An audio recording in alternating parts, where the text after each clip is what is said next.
Alors, on a abordé hier dans notre café philo du samedi soir, dimanche matin, la question des traductions de la Bible. Et effectivement, il y a des points importants. Est-ce que les différentes Bibles véhiculent des idéologies différentes?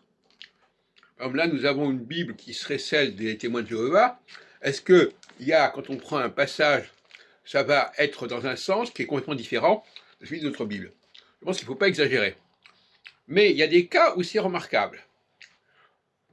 Et même dans la Bible judaïque, on a le même problème. Est-ce que Adam, c'est l'homme? Est-ce que c'est l'humanité, Adam? Ou est-ce que c'est au contraire une filiation?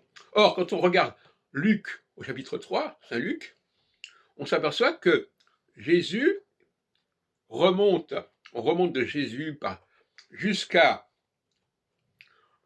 Adam. On dit, c'est bien Adam, j'ai regardé la version grecque, c'est bien Adam.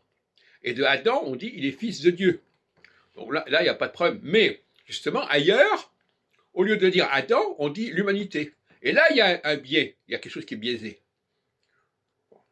De la même façon, je n'ai pas vérifié, dans le livre de l'Exode, dont j'ai parlé hier soir avec nos amis, du Café Philo McDo, on voit bien que Moïse, dès le premier verset, s'adresse aux enfants d'Israël. Alors, les enfants d'Israël, ce ne sont pas les enfants d'Adam, c'est l'autre groupe. C'est la faction d'un côté Israël, de l'autre côté Juda. Certains me diront, oui, mais c'est tardif. Non.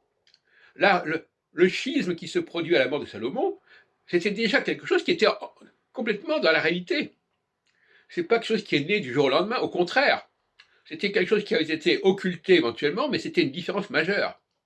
Et donc, moi, je pense que la théorie des 12 tribus dont serait issu l'ensemble des populations dans cette région est une fiction totale. En réalité, une grande partie de ces tribus n'étaient pas juives.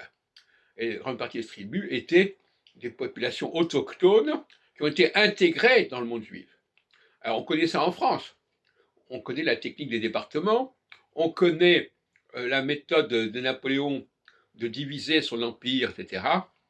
Donc, on veut donner l'impression d'un ensemble complètement structuré de la même manière, alors qu'en réalité, c'est tout autre chose.